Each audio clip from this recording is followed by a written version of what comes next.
and it's going to be great. We're up there in the clouds, close enough to Earth where we can still kind of check in with people every once in a while, but close enough to the space where you could go flying around in space one day if you were confident that you could get back. If you could find your way back. Yeah. Remember, there's no signposts. There's no wind resistance in space. So okay. You'll be pumping your arms, but it's not like swimming. Okay. You know? It's a good point. So that's it, right? That's basically what you teach? Well, no, that's just the beginning. I mean, there's quite literally clouds and all that, and you get there, St. Peter, there's actually a pair of jewel encrusted invisible gates, visible to souls, but invisible to the human eye. And what is the difference in a soul's eye and the human eye? Like, what is the difference in the retina scientifically? Why are you able to see it when you're a soul and not? Why can't humans see it? Well, it's just a matter of there's a different light. Different type of light. Oh, so particle. Like it's almost like ultraviolet lights that we're unable to see. Right, but it's not ultraviolet. Okay, yeah, because now we're able to, yeah. So let me ask you this, too. Are your clothes transported up to heaven when you die? Yeah, whatever you looked like and were wearing when you died. What about what you have in your pockets? Like, would your iPhone and your change go up there, or does that stay? That goes. That goes. Yeah. Really? See, I was about to say that's a dumb question. But hey. But it turns out it goes. It goes. So what happens if a plane hits your iPhone? Do you lose all your heavenly numbers?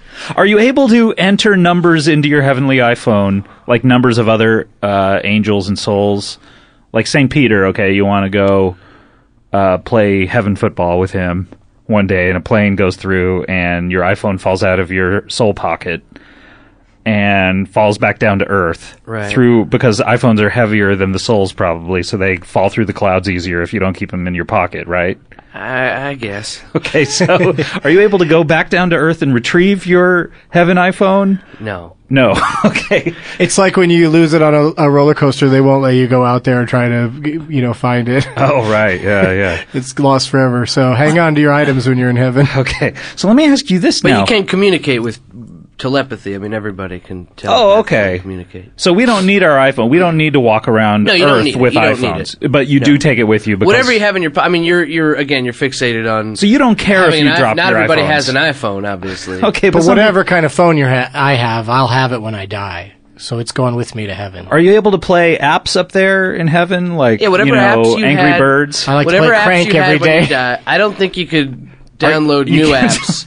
Oh, you can't get new ones? You just have to settle for all the old shit? What about the updates on the old apps? Can you get the updates? Like Angry Birds updates where there's new levels and stuff? Are you able to get those? You can, but you can't get the operating system updates because you can't... Okay. I mean, unless you die with your laptop, you're not going to be able to plug the phone in. Right. So some of those apps... at a certain point, the apps require the new operating system. So we're only talking it's good for probably a maximum of about 3 years before your heavenly phone is out of date and you're unable to get a new one.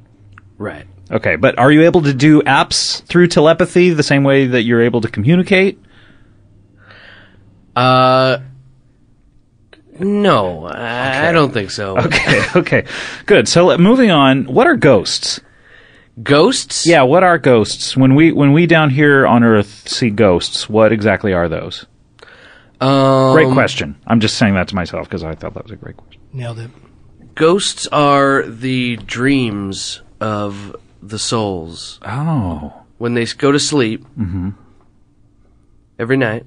Every single night they go to sleep. And is that at the same point, or if you're a night owl and you like to stay up at night and surf the heavenly internet? You choose when you go telepathy. to sleep. So you do.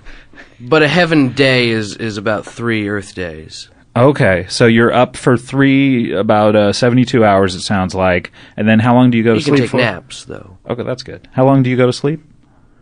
You usually sleep for 20 hours or so. 20 hours, so almost another Earth day. Right. Okay, so it's about 3 days on, 1 day off, and you'd get to choose when you go to sleep. So it's not like all of a sudden God says, "Okay, lights out." To go to sleep. Exactly. Yeah. I mean, you're allowed to go to sleep when you want to. Okay, this is good. So ghosts are those dreams. Ghosts are the dreams of the souls. So a physical manifestation of the dreams of the material yet invisible souls. Sorry, souls, human-shaped souls. Yeah. Exactly. Okay, I'm getting this. All right, so great. So that's all there is to this, what you teach, right?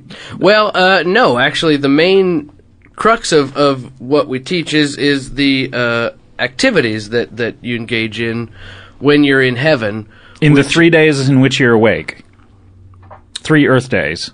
One heaven day. Okay.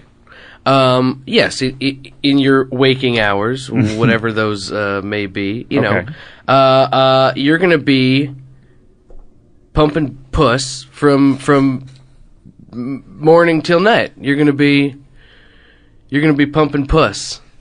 Well, now you got my attention. Wait. Pump. What, is that some sort of Georgian slang for something? No. That's. I mean, you get to heaven. St. Peter checks your name off in his book. Obviously, this large book that grows every time somebody's born. A new page is added. Right. Or just a new. I mean, not one name per page, but new entry.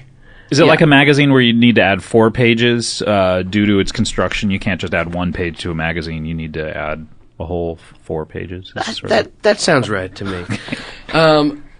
So St. Peter checks you in. It's not a wiggle room in his heaven.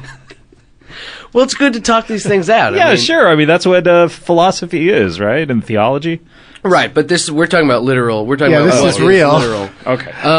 This is really going to happen. So St. Peter checks you off, and he says, get in there, opens those gates for you, get in there and pump some puss. And boy, you're pumping puss from moment you wake up to the moment you go to bed at night. What does he say to the ladies? The ladies? Well, here's the funny thing. You're going to get your puss pumped? There aren't... Every soul is inherently male. Oh, nice. Okay. Wait a second. So what puss is there going to be to pump if it's all a bunch of male souls? The puss is whatever puss you want. It's heaven, gentlemen.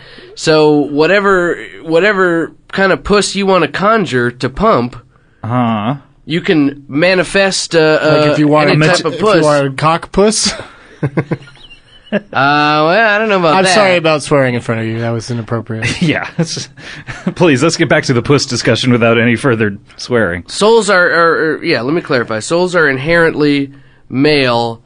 When I say male, I mean heterosexual male. So every soul is a heterosexual inherently male. going to want to pump puss. I don't know about any cock puss. Yeah, you'd have to be a real ass soul to not want to pump puss for eternity. I might use that. Zing went the strings Can I of take my that? heart. Yeah, bumper sticker that crap. So when you say conjure it, do you mean another soul? Like say I have a thing, I don't know, I'll pull it out of just thin air.